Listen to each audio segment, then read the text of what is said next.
Eu quero cumprimentar a todos com a bendita, preciosa, maravilhosa e gloriosa paz.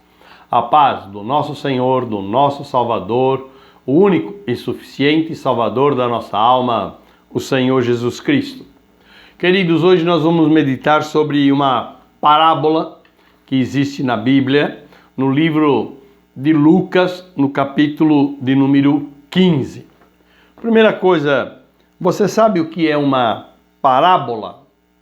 Uma parábola é uma história que tem um sentido figurado, uma alegoria que tem como objetivo transmitir um conceito, um ensinamento moral. Como exemplo, a gente vê a raposa e as uvas, né? A gente vê a formiga e a cigarra. São histórias que trazem um sentido moral, prático à vida. É uma historinha inventada que carrega em si um simbolismo. Isso é uma parábola. O Senhor Jesus, ele usou de muitas parábolas. Em um determinado momento, ele começou a falar ao povo através de parábolas. E perguntaram a ele por que ele estava falando ao povo. Os seus discípulos perguntaram através de parábolas. Ele falou, em Mateus capítulo 13, versículo 15, que ele falava assim por causa da dureza do coração daqueles que ouviam. Leia lá que você vai compreender. Mas eu quero falar sobre uma parábola e esta parábola, esta história, ela tem muito a ver com o homem, porque ela traz em si todo um simbolismo do relacionamento de Deus com o homem.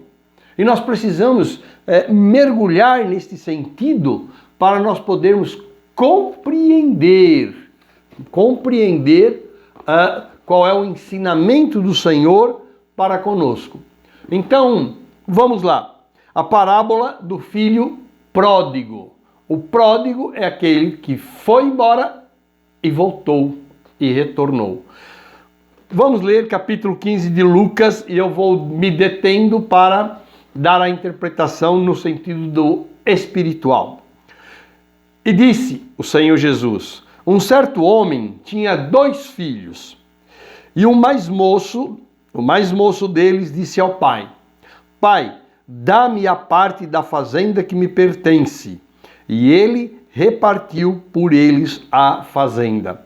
Quer dizer, a parte que me cabe por herança. Não existe herança de pessoa viva. O filho mais moço, o filho mais novo. Normalmente os mais novos são os mais imaturos, os mais precipitados. Mas vamos em frente. Versículo de número 13. E poucos dias depois, o filho novo, ajuntando tudo, partiu para uma terra longínqua e ali desperdiçou a sua fazenda, vivendo dissolutamente. Vamos falar no aspecto espiritual? O homem vivia na presença de Deus, lá em Adão, com todas as benesses, com tudo que Deus tinha para oferecer. Não somente nas coisas materiais, que ele tinha tudo ali, mas na presença, na glória e na comunhão com Deus. E um dia ele decidiu o quê? Tornar-se dono. Dá-me a minha parte, eu quero ser igual a Deus. Lembre-se que o diabo falou: você será igual a Deus, conhecendo o bem e o mal. Muito bem. Ele pegou, diz assim, e ajuntando tudo partiu para uma terra longínqua. Querido, o que é uma terra longínqua?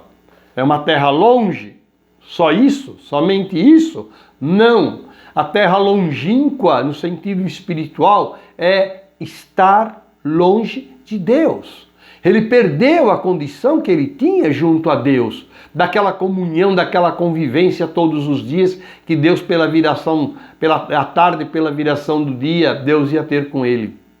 E ele então foi viver longe de Deus, apartado de Deus, Lembre-se que para que o nome de Deus voltasse a ser invocado, depois da queda de Adão, demorou, se não me falha a memória, 235 anos. É só fazer um estudo matemático e você vai ver isso.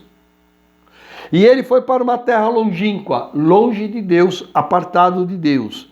E desperdiçou sua fazenda vivendo dissolutamente. O homem foi decaindo, o pecado foi tomando conta. O homem, você percebe isso claramente, porque antes o homem vivia 800, 900 anos e aquilo foi abaixando, até próximo aos 400, e Deus falou vai viver 120, e depois Deus falou vai viver 70. O homem foi desperdiçando aquele que ele tinha antes com Deus, foi se embrutecendo, o pecado foi tomando conta da vida do homem. Uma vida dissoluta, uma vida sem Deus, é como é hoje. Mas vamos entender essa parábola.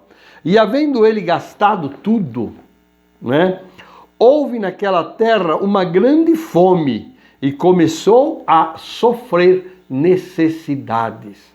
Queridos, quando o homem perdeu o contato com Deus, ele perdeu tudo. E começou o quê? Uma grande fome, porque o homem que não tem Deus, ele pode ter tudo, mas no seu espírito, na sua alma, ele é miserável, ele é pobre, ele é necessitado.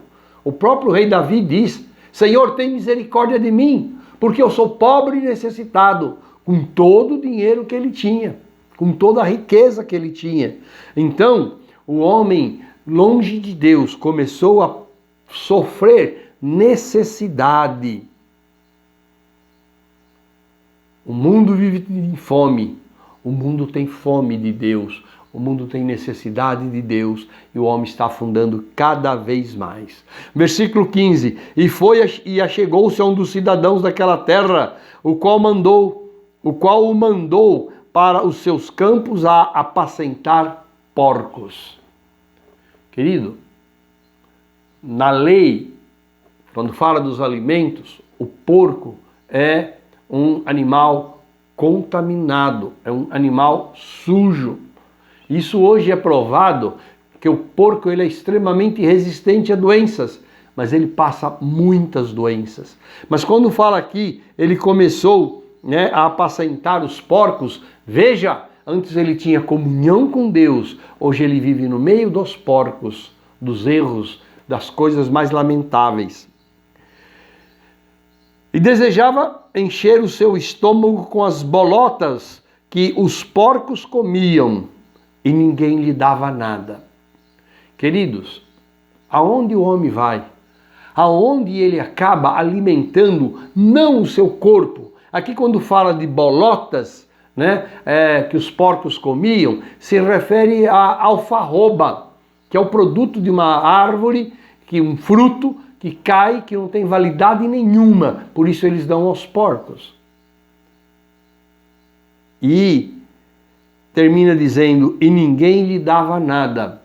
Então o homem vai caindo espiritualmente, degrau por degrau por degrau. A Bíblia diz que abismo chama abismo ao som das suas catadupas. Sabe o que é catadupas? É uma enxurrada violenta que te arrasta e te leva para baixo. Um abismo vai chamando o outro. Bom, sabe?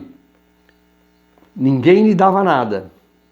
E tornando ele em si, caindo em si, parando, meditando, pensando, ele disse, quantos empregados do meu pai têm em abundância o pão, e eu aqui morro de fome. Levantar-me-ei e irei ter com meu pai e dir-lhe-ei, Pai, pequei contra o céu e perante ti. Primeira coisa, queridos, que o homem tem que fazer é reconhecer a sua condição. Eu estou apartado de Deus. Eu não vivo na graça e na glória e na misericórdia e na comunhão com Deus. Mas neste mundo eu como as bolotas dos porcos. Eu como o que resta. Não há paz espiritual. Não há descanso no coração. É um problema sobre outro, sobre outro, sobre outro. E que leva a todas estas coisas que nós estamos vendo. De depressão, de drogas, de suicídio, de prostituição. É a decadência, primeiro lugar espiritual do homem, por estar apartado de Deus, por estar como esse homem aqui, numa terra longínqua, longe de Deus. Levantar-me-ei, irei ter com meu pai e dir-lhe-ei: Pai, pequei contra o céu e perante ti. Quero te dizer uma coisa, meu querido. Quando você comete um pecado, algo contra alguém, você nunca peca contra aquela pessoa. Você peca contra o Senhor. Porque quem deu a lei, quem deu a palavra, quem é juiz, quem julga, é Deus. Eu peco perante aquela pessoa, mas eu estou sempre infringindo a lei de Deus. E ele diz assim no versículo de número 19: já não sou digno, né? Já não sou digno de ser chamado teu filho, faz-me como um dos teus jornaleiros. Verdade. Quando o homem, ele abandonou a Deus, quando o homem escolheu ser o Senhor do seu próprio caminho, ele deixou de ser filho de Deus. Ele passou a ser filho do pecado. Ele passou a ser filho deste mundo, das suas paixões e concupiscências. Lá no livro, no Evangelho de João, no capítulo 1, se eu não me engano, no versículo 10 ao versículo 12, está escrito assim: mas a todos quantos receberam a Jesus Cristo, deu-lhes Deus o poder de serem feitos filhos de Deus, seus filhos, aos que creem no nome de Cristo. Estes são filhos de Deus. Faze-me como um dos teus empregados. E levantando-se, foi para o seu pai. Atitude. Ele caiu na real. Ele entendeu a condição dele. A miséria espiritual, no caso dele aqui física, mas eu quero levando para o espiritual, a miséria espiritual em que ele vivia. E só há uma solução: levantar-se e voltar para Deus. Ele disse assim: levantando-se foi para o seu pai. Querido, nós precisamos tomar uma atitude. Não está certo? Estamos errados? Vamos até Deus, vamos consertar a nossa vida. Versículo 20: e quando ainda estava longe, viu seu pai. Ele ainda estava longe e seu pai o viu. Isso é uma coisa maravilhosa. Isso é uma coisa maravilhosa. Eu creio que todo dia, toda tarde, este pai, ele ia ali na porteira ali da sua fazenda, sei lá o que ele tinha, e ele ficava olhando lá na rua, na estrada, lá longe, longe, e ficava pensando: quando meu filho vai voltar? Quando meu filho vai retornar? Sabe, queridos, é assim que Deus fica em relação ao homem. Deus fica: quando ele vai voltar para mim? Quando que ele vai ouvir as minhas palavras? Quando que ele vai se apartar deste mau caminho? Queridos, isto é o amor de Deus. Da mesma maneira que aquele homem ficou olhando lá ao longe, quando que ele vem? Deus fica olhando e perguntando: quando que ele vai voltar? Quando que você vai voltar? Quando que nós vamos voltar? E o pai o viu, estando ele ao longe. E veja o complemento: e o pai se moveu de uma íntima compaixão, porque é isto que Deus tem por nós, uma íntima compaixão. Tem gente que pensa que o nosso Deus é um Deus acusador. Não, nosso Deus é o Deus de amor, é o Deus de justiça, mas é o Deus de amor, é o Deus de misericórdia, é o Deus de graça, não é o Deus de vingança. E o pai se moveu de íntima compaixão e, correndo, lançou-se-lhe ao pescoço e o beijou. Veja, não foi a atitude do filho, foi a atitude do pai.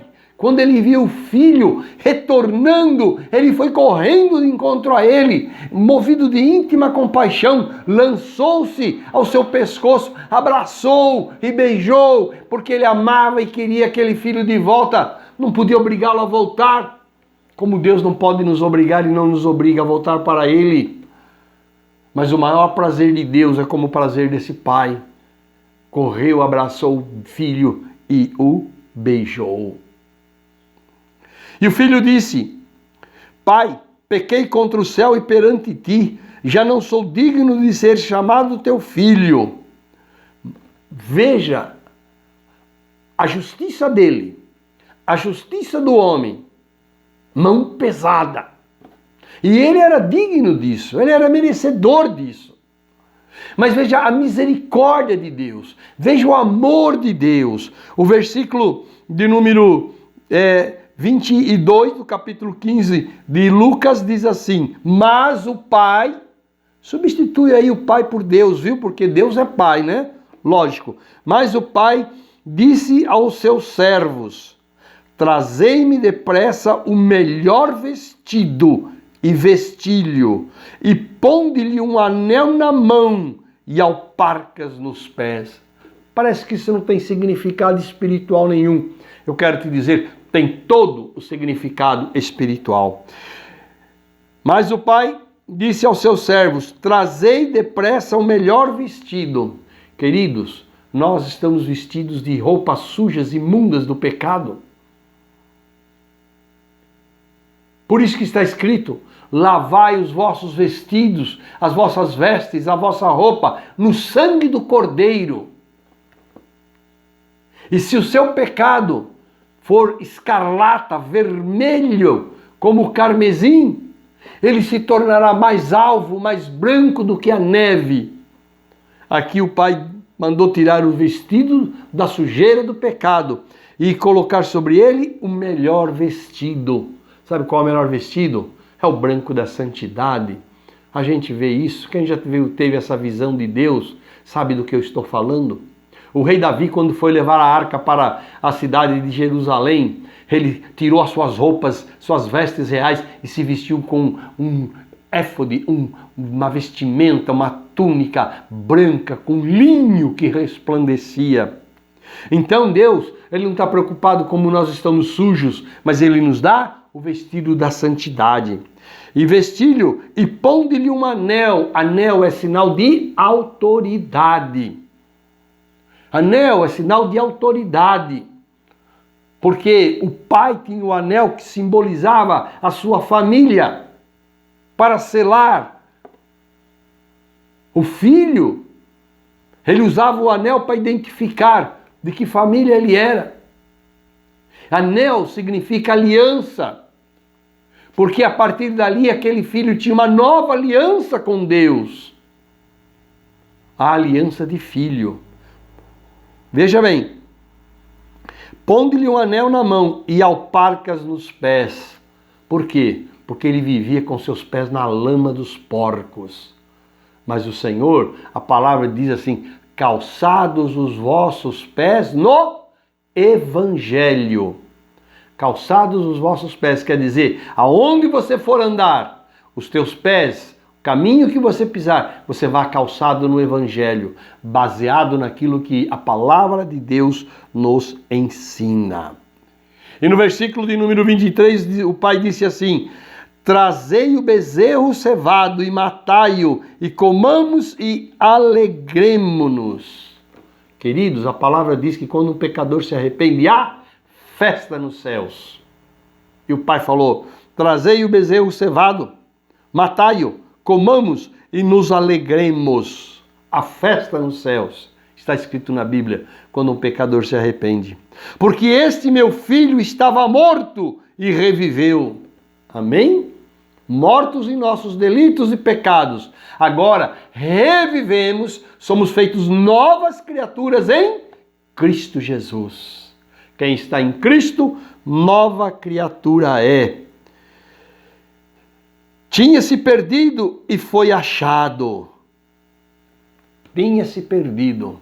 Querido, o homem no mundo está como ovelha perdida. que não tem pastor. O bom pastor existe, é o Senhor, mas a ovelha não aceita, vive desgarrada no mundo, segundo as suas ideias, os seus pensamentos e as suas vontades. Porque esse meu filho estava morto e reviveu, tinha se perdido e foi achado, e começaram a alegrar-se. Alegrar-se. Querido, você viu, a parábola tem mais, depois eu conto o resto aí falando do outro filho, mas presta bem atenção. Deus, Ele nos ama com este amor. O amor do Pai, do Filho pródigo, que está o tempo todo almejando, desejando a nossa volta à sua presença. É maravilhoso, né? A sabedoria do Senhor Jesus, como Ele usa uma história para nos trazer tantos conceitos, tantas verdades. Desculpe eu me prolongar, mas medite nisso. É a palavra de Deus saída da boca do Senhor Jesus Cristo para os nossos corações. Não seja um filho que se aparta de Deus, um filho que anda pelos seus próprios caminhos, que gasta tudo e perde tudo e chega ao ponto espiritual de viver de bolotas de porcos. Nós vemos muita gente assim. É uma figura pesada, mas é uma verdade. Mas faça como fez esse filho, reconheceu a sua condição, levantou, decidiu, foi, voltou para o pai, pediu perdão e o pai o recebeu alegremente, trocou as suas vestes por vestes santas, colocou um anel de autoridade na sua mão e deu a ele novos sapatos calçados no Evangelho de Cristo Jesus. Esta é a palavra do Senhor aos nossos corações. Desculpe pelo alongar do tempo, eu tento fazer menor, mas nem sempre dá. Que o Senhor fale ao teu coração, que o Senhor complemente, que a graça de Cristo Jesus seja sobre a tua vida. Fique na paz do Senhor Jesus Cristo, nosso Senhor, o nosso Salvador. Amém. Deus te abençoe.